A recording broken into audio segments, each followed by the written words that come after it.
YouTube? Welcome to the channel. Hapless81 here, just doing a quick tabletop on the Ruger SR9C. This would apply to the same Ruger SR9 and the Ruger SR9E for the most part. A little bit different finish and material on the SR9E, but overall pretty much the same firearm. So Ruger put this little gem out around 2007, and they build it as a more 1911 feeling polymer. And I found that to be, well, not very true, but I will admit that it does have a slimmer grip than a lot of the other polymers out there. I don't have the measurements here in front of me, but I can tell you relative to the Springfield XD, even the M&P Compact, it's pretty thin. And it really is pretty comfortable in the hand. That's one of the highest things I would rate on it, is that just in the hand it feels pretty comfortable.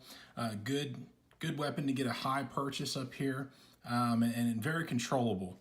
So what did they put this gun out there for? Well, I think it was to get into a market that has a lot of good weapons out there, some of which I've mentioned already. But the idea is a weapon that's big enough to fight with, small enough to be concealable, and to give you some options. And I think they did a pretty good job with that.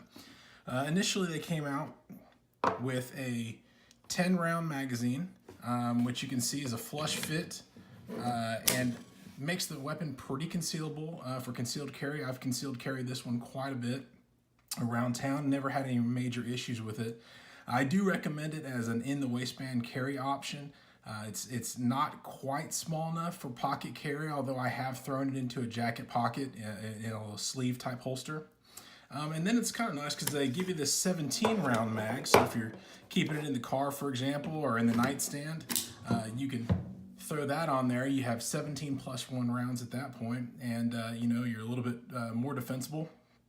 And in addition, when you get to the range, it's a little bit more shootable, I think, with the 17 round on there. My only complaint is my complaint with all of these. They tend to be a little bit dangerous. You can pinch your fingers as far as if you're trying to do a quick reload. It's really easy to get caught up on this little sleeve that they put on the magazine. But other than that, it's a pretty common design, and no complaints about that. The magazines are fairly high quality. A lot of good things going on here, some complaints, I won't lie to you, but I do like it has a good stippling job here, pretty good area to get a good purchase on the weapon. It has a nice little stippled magazine release, which we may talk about a little bit later. I had some issues with this initially, but it seems to have worked itself out. Of course, the polymer frame, pretty standard fare, stainless body, so pretty durable there. And one of the things I particularly like about this is really high night sights, or excuse me, not night sights, really high sights. And so if you're inclined to do a one-handed reload, for example, you really have something you can work with. Unlike my Glocks that came with the plastic, this guy you can really put on the back of your heel or whatever your training methodology is in order to rack your slide if you're having to do it with one hand. So really like that aspect of it. It's fairly low maintenance because of the stainless steel. And overall it's been pretty good. Now let's talk about some of the safety features, and these are both pros and cons on this weapon, unfortunately. So one of the controversial things that Ruger came out with this weapon was a magazine disconnect. And the way that worked is when you disconnected the magazine, the striker would not fire. There was a disconnect in there, and I'm not a purist when it comes to firearms and their various safeties. I've worked with a lot of different firearms and different approaches to that, whether it be a manual thumb safety, which we'll talk about in a little bit, or the blade safety on the trigger, the grip safeties and so forth. I don't really have a problem with various safeties. I think to each their own on that. There's guys who disagree with me on fighting firearms, but that's on them. They can buy whatever weapon they want. The thing that I will say is that this magazine disconnect one is one of the things that I immediately took off the weapon. And there's probably some YouTube lawyers out there, not real lawyers from YouTube, but YouTube lawyers, you know what I'm talking about, in the comments that'll say, oh, you shouldn't disconnect you shouldn't take off any type of safety that came on a firearm. And I don't disagree with them, but that was a deal breaker for me. To me, if you're in the middle of a reload and you need to get another shot off, you should be able to pull the trigger and fire the round that's in the chamber. I don't see any reason for the magazine disconnect. It just doesn't add any value to the weapon for me. So I removed those. That's beyond the scope of this video. I'll let you go to another video for that. There'll be a link in the description to get you to a good video showing you how to remove that. Now it does have a thumb safety. You'll notice that mine does not have a thumb safety, and I'm not encouraging you to do that. That was an experiment that I'm running on this weapon. I'll make another video about that, but I'm not promoting you removing any of the safeties other than that magazine disconnect, which is just terrible. This is for experimental purposes, and I have another one that I'll be replacing this with. It also has a loaded chamber indicator. A lot of guys poo-poo that up. I don't really have an issue with it. To be honest with you, I tend to agree with the philosophy that it's probably not necessary most of the time. You probably should know if you have a round in the chamber. But I will say this, if you're someone who handles their weapons frequently, whether that's cleaning or dry fire practice or whatever it is you're doing, some type of training, you know, there might be a time where you're not quite sure what the status that you left that weapon in. I know that sounds stupid to the purist, but I can tell you, you know, from military experience, you know, if in a situation where we're going to draw and shoot, this will never make a difference. But I will say, if it's a situation where you can kind of see the fight developing in front of you, you know, it's not necessarily a bad thing to be able to reach up there and tactily, excuse me, by touch, I mean, verify that you have a round in the chamber. I don't think there's any issue with that. On my Glocks, the extractor sticks out a little bit. I like that. I sometimes check that if I feel like I might be in a bad situation and having to go to guns. I'm a civilian these days, so that doesn't happen to me very often, but I like the option of it. I really don't have an issue with it, and I don't see a lot of areas where that's going to somehow foul up the operation of the gun. The additional safety they have here is a firing pin indicator, and I'll put a picture up for you to see. But basically, when the gun is cocked, the firing pin is more visible back here, and so you can kind of verify that you have a round in the chamber and the gun is cocked. And then the final safety is this blade safety. It's pretty common. Most of your firearms today are running some variation of this in the polymer style weapons. And I have no issue with that. Basically, as the blade is depressed, it allows the trigger to fire.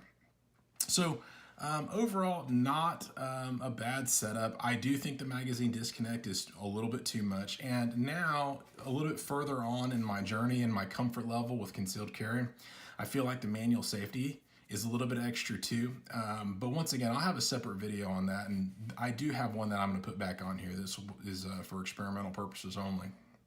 So other than that, it's not a bad weapon. Let's talk about the pros. The pros are ergonomics, pretty good. It's easy to get a nice, good grip on this gun. I like the sights a lot.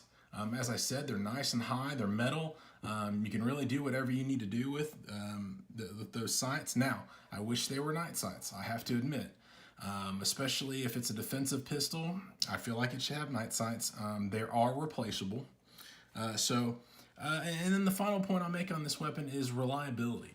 It has been flawless the entire time that I've owned it. I've probably put several hundred rounds downrange with it. And I've had zero issues with a variety of ammo. I've run hollow points. I believe I've run some reloads to this one as well.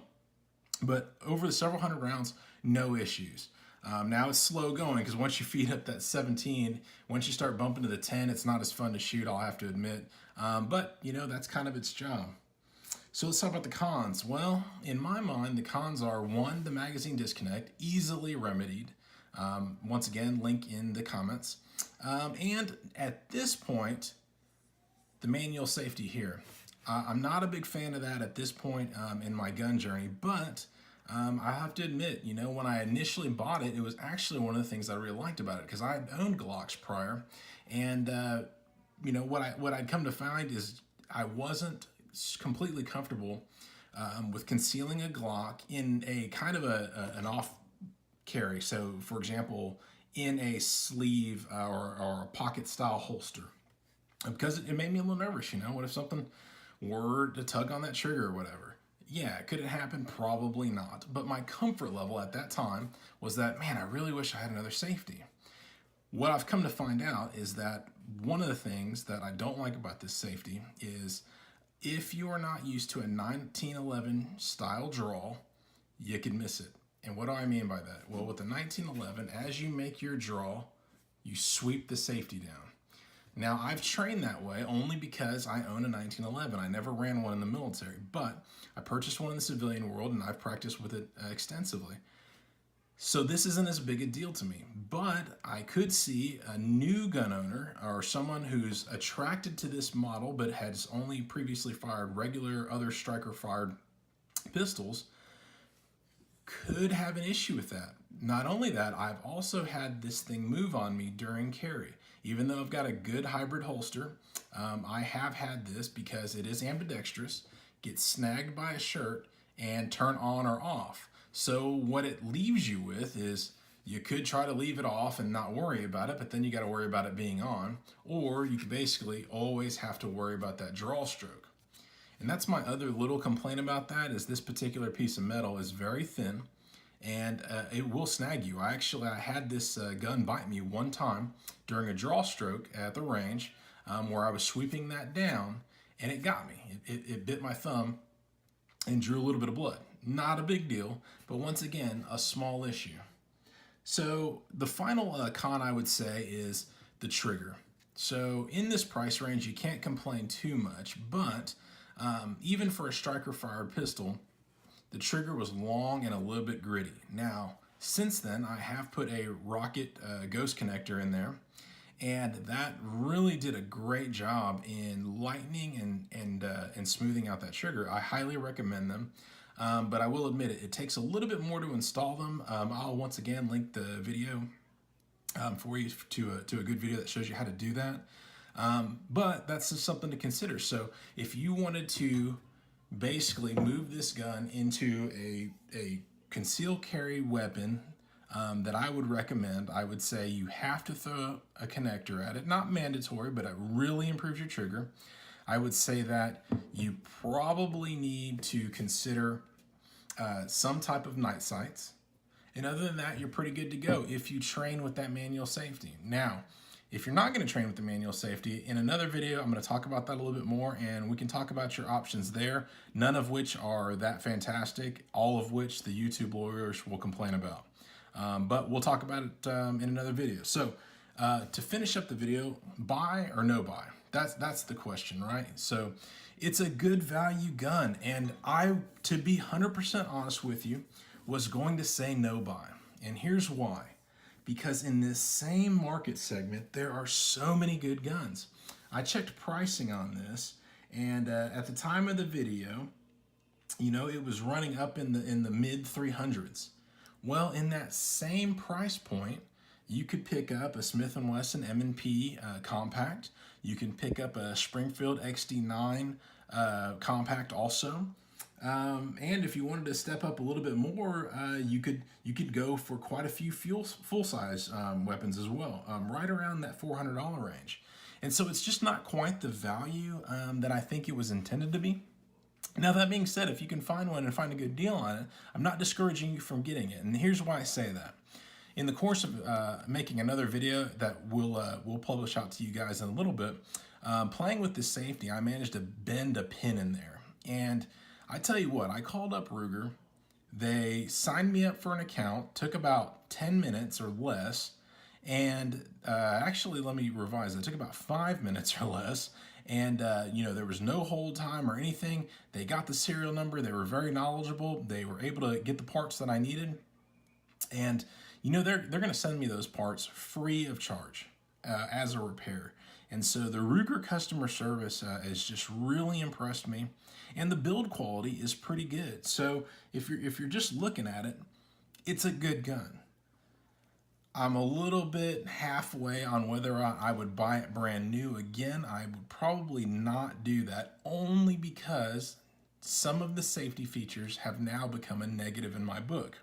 But if you're the kind of guy that wants a manual safety, for example, and you're even comfortable with the magazine disconnect, which is easily removed, then I would not hesitate to get this. I would just say that there are cheaper options out there, especially if you're considering a full size. You might consider that Ruger American pistol at $439. It's got less of the safety gimmicks, or that Ruger 9E, SR9E, which is the value version of this. A little bit not as good a finish on the other weapon, but honestly, these aren't amazing finishes on this one. Look at the serial here. It's just rough looking. Now the rest of the weapon looks pretty good, but as far as just overall fit and finish, I'd say it's probably middle of the road. It's not bad for a value gun. So all that being said, I recommend that you buy it if you can find it used, or if you don't mind the safety and you can find a good deal on it. Other than that, I would have to pass. I think Ruger's got some other models out there that are a little bit better priced, and they also can get you that same good customer service. And that's it for today, guys. Look for that follow-up video that I'll talk about this safety and what you can do about it. And then I will link those other videos for you to get at you a good disassembly and magazine disconnect removal.